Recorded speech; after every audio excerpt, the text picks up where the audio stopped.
Before we move into the victim tribute, I want to pause for a moment and explain something new that we're beginning here at Dark Dialogue.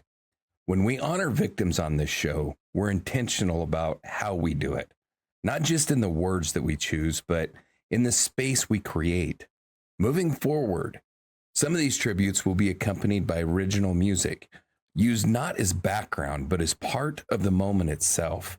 For this episode, and for future tributes, we're working in collaboration with JJ Hawk, an independent band whose music carries the kind of emotional restraint and honesty these stories demand. Their work is produced through their own independent production arm, Hawk Studios, giving them full creative control over how their music is created and shared. Their music is available everywhere people listen: Spotify, Apple Music, iTunes, iHeart. But here, it serves a different purpose. The song you're about to hear is called Paper Wings. It's a piece that sits with fragility, disorientation, and quiet endurance, the kind of emotional space that words alone sometimes can't hold. It doesn't explain anything. It doesn't ask for attention. It simply allows room for reflection. As this music plays beneath the tribute, we ask you to listen with care, not just to what happened, but to who this person was and to the life that existed beyond the headlines. This is Karen Pannell, and this is Paper Wings by JJ Hawk.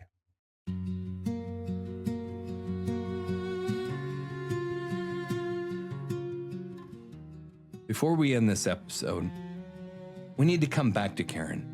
Not to the crime scene, not to the courtroom, and not to the word written in blood that so many people fixate on when they first hear about this case. We need to come back to the woman who lived in that space before violence ever entered it. Karen Pannell was 39 years old. She was not drifting, and she was not lost. She was not unraveling. By every account from friends, family, and coworkers, she was grounded, the kind of person who showed up, who kept her life moving forward, and who took responsibility for her own future. She worked, she planned, she cared about the people around her. She wasn't looking for chaos, and she wasn't inviting danger. She was doing what so many people do in midlife: reassessing relationships, making adjustments, and choosing what and who no longer fit. In part one, we talked about Karen's life before October 10th, 2003, about her routines, her independence, and the way that she navigated the world. And in this episode, we've spent a lot of time on evidence, testimony, and timelines. But none of that explains who Karen was when she woke up that morning. She was someone who believed that she had time to make changes, time to draw boundaries, time to walk away from something that no longer felt right. When Karen learned the truth about the man that she was dating, not rumors, not vague warning, but confirmed information from law enforcement, she did not ignore it. She didn't rationalize it away. She didn't convince herself that love or loyalty required silence. She listened. That moment matters because it cuts directly against one of the most persistent and damaging myths surrounding intimate partner violence: that victims somehow fail to act, fail to see the danger, or fail to protect themselves. Karen acted. She absorbed new information.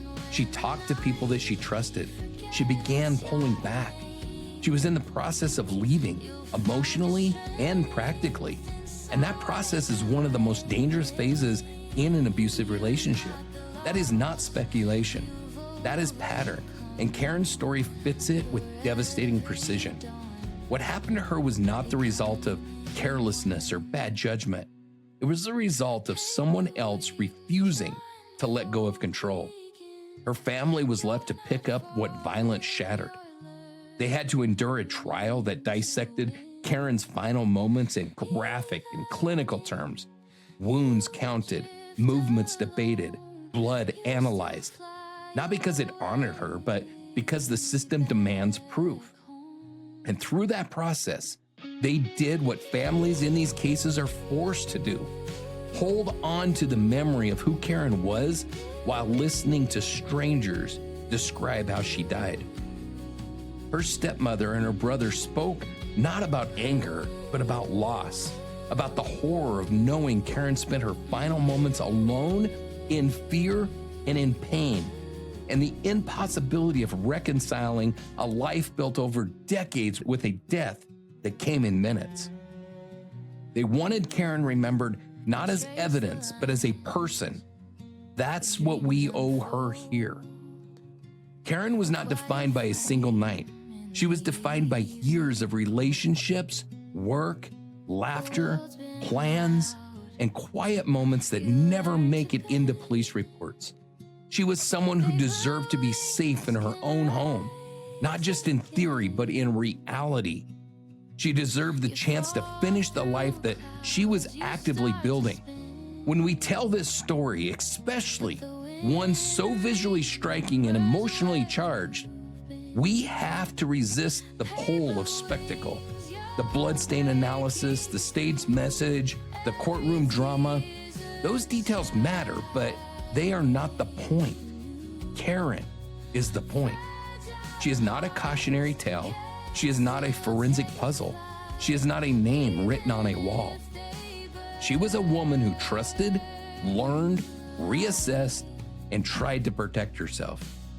And remembering her that way, clearly, honestly, and without distortion, is one of the few things that we can still give to her. Karen Pannell mattered, her life mattered, and her story deserves to be told with care. Begins to heal.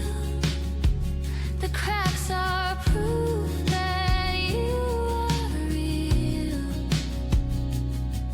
You fall through clouds, you start to spin, but the wind remembers where you've been.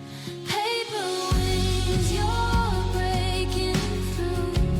Every tear's a sky made new.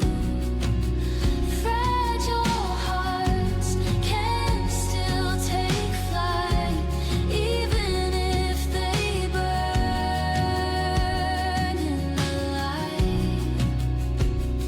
And when the night forgets your name, you'll find your strength inside the rain.